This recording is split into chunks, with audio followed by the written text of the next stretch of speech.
Hey guys, I'm gonna be making some creamy taco soup this evening. I love taco soup. It's normally a soup that we eat in the fall months. I used to have a neighbor that would make taco soup every Halloween. They had a Halloween party every year, and her taco soup was phenomenal. And so normally it's got a clear base to it, but the way that I make taco soup is going to be a creamy taco soup. So it's going to have a creamy base. So I'm excited to make it for you guys. I get really excited to eat it. It's great with firecrackers. It's great with corn chips. It's just wonderful. So I'm going to bring you all over, show you how to make this wonderful creamy taco soup. You will not be disappointed. I'll see y'all in a second. So we're going to start off with some chicken base. I've got 4 teaspoons of chicken base in this in a deep pot. This is where we're going to be making our taco soup, and you're going to add 4 cups of water to the 4 tablespoons. I'm sorry, not tablespoons, y'all. 4 teaspoons of chicken base. Just adding those 4 cups of water. And to this, we're going to go ahead and get our stove turned on medium for right now. Going to go ahead and get the chicken base and water whisked together. And this is going to be the base for our taco soup. Okay. And then to this, we're going to add 8 ounces of cream cheese, and you want to make sure that it is room temperature, okay? And if it's room temperature, it will melt into your broth for your soup a little bit easier than it being cold, okay? I'm going to go ahead and add the 8 ounces of cream cheese. All right. And as this begins to cook, if you have a whisk like mine, it will really be helpful to break up the little bits of cream cheese. You'll see what I'm talking about when it starts cooking. So if like I said, just try to get a whisk like that has very, it's not wide where those springs are or what have you, the little coils. That's more narrow in terms of distance from one coil to the next. So this really helps, since doesn't have a lot of width to it. They're very close together. It allows you to be able to break up a lot of the little bits of cream cheese. All right, guys, so while we wait on our chicken base and cream cheese to start cooking, we're gonna go ahead and melt some butter in a skillet for our protein. And you can use butter, or you can use extra virgin olive oil if you would like, or ghee, or just some water, what have you. But I'm gonna go ahead and put some butter in here, and I'm gonna add some diced jalapeno. And that's probably about a teaspoon of diced jalapeno. And this is about 1/3 of a cup of diced yellow onion, okay? So we're just gonna soften these vegetables just a little bit. And I'm gonna add just a pinch of kosher salt. And this kosher salt is coarse. All right, and so we're gonna let these saute for about 2 to 3 minutes. All right, guys, so it's been about 2 minutes. This smells so good, so fragrant. And so I'm gonna go ahead and remove the jalapeno and onion from the stove and place it in a separate dish. And then we're gonna go ahead and add our protein to this same skillet and start browning that protein. I'm gonna be using ground beef, and I think mine is 80-20 if I'm not mistaken. And so I'm gonna go ahead and grab that and add that to the skillet. All right, so I just added a little bit of water to this skillet, just so when I add the protein, it didn't stick to the bottom. And this is gonna be about a little over a pound of ground beef of 80-20. It's probably like 1.05 or something like that. Okay, and so we're gonna go ahead and start browning that. And I have my stove at about medium. So I'm gonna use, again, coarse kosher salt and fine ground pepper, black pepper. Right, guys, and while we have our protein browning, this is coming to a boil. So I'm gonna go ahead and start whisking the cream cheese in with our chicken base. Okay, and I'm doing this in real time, and you can see now, I just went through there and whisked really quickly, and you can't, there are no white bits at all.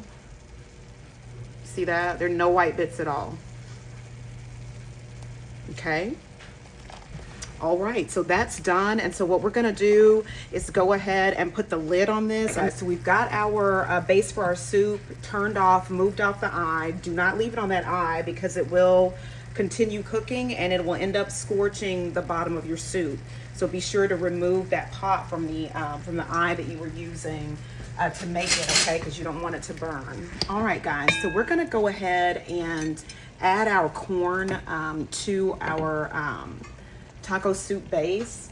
And so I'm gonna be using frozen whole kernel corn, just yellow corn. Most of the time I will use for taco soup, I'll use the either the shoe peg corn or the white and yellow frozen corn, but I didn't have any, so I'm just going to use yellow corn. And you're going to want to add about 2 cups of yellow corn. Okay, now you can use canned corn as well, but since I'm using frozen, I'm going to go ahead and add mine to the base of this soup so it can start cooking, because it takes corn a little while. So I'm just going to go ahead and add it. Okay, all right, and so then we're going to put the lid back on this and turn it on like medium low and allow the corn to begin cooking in your base. I'm gonna go ahead and add the jalapeno and onion that we just got through sauteing into the soup base as well, okay? All right, guys, so the protein is done, and this is 90-10, it's not 80-20. So I'm gonna go ahead and drain the liquid off of this protein and set it to the side. I normally will add my protein to taco soup towards the end, because when you have a soup that's cooking for a little while and you add your protein or what have you, you can kind of make your protein, at least ground beef, taste kind of rancid, and the texture of it changes. So I normally will add this towards the end of the soup process. And so I'm just gonna set this aside. And then we're also gonna be using, you need a can of black beans. Okay, and this is a 15.25 ounce can. You're gonna wanna drain this into a colander, rinse it off and everything, and then add it to your soup.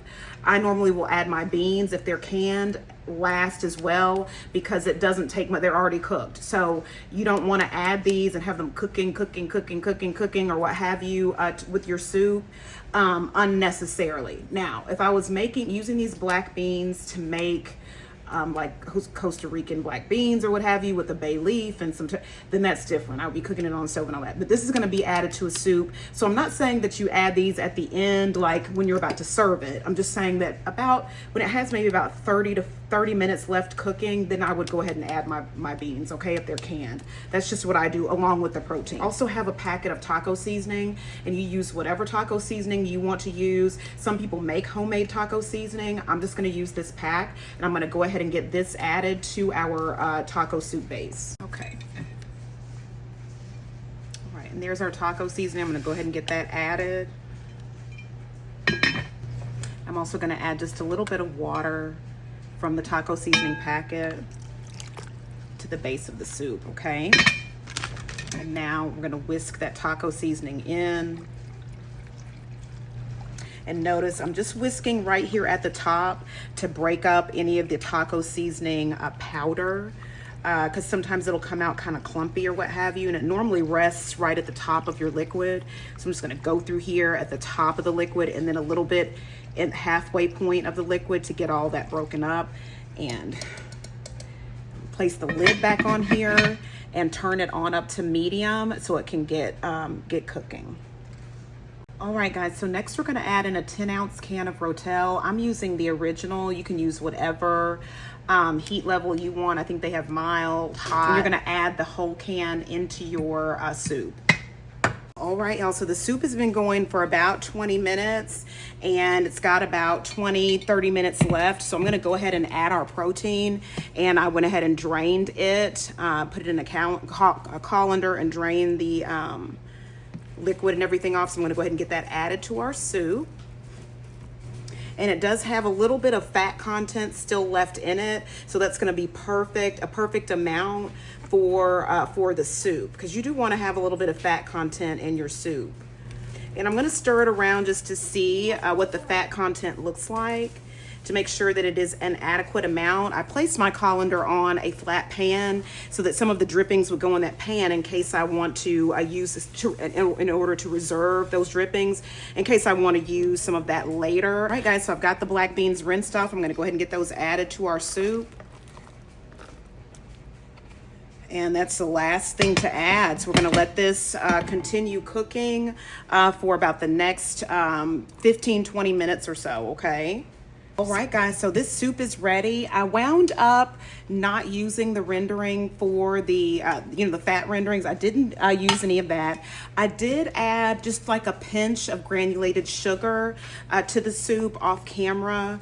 And so then it tastes wonderful. So I'm gonna go ahead and get a bowl of this plated up and come back and do a taste test for you guys. All right, guys, so here is the taco soup. I put a little bit of cheese on there and I have some tortilla chips. Okay, so I'm gonna go ahead and taste this. Get some cheese. And the cheese, I just grated some Colby Jack off the block.